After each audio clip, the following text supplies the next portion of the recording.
பார்த்தீங்களா எவ்வளோ டீட்டெயிலாக எக்ஸ்பிளைன் பண்ணாங்களா? ஸோ கொஞ்சம் வந்து இங்கிலீஷில் எக்ஸ்பிளைன் பண்ணியிருக்கிறாங்க. ஸோ கண்டிப்பாக புரிகிற மாதிரி தான் இருக்கும்னு நினைக்கிறேன்.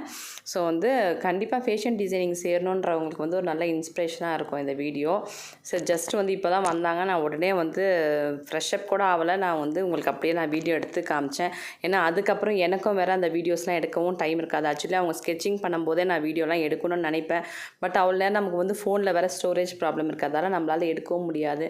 ஸோ அது பார்க்கும்போது நம்ம அதை பார்த்து நம்மளால் பண்ண முடியாது. இப்போ அந்த ஸ்கெட்சிங்லாம் வந்து அவங்க காலேஜில் வந்து அது எப்படி பண்ணணும், டெக்னிக்ஸ், ஐடியாஸ் ஒரு டீச்சர் இல்லாமல் நம்மளால் ஒன்றுமே பண்ண முடியாதுன்னு சொல்லுவாங்களா அது மாதிரி.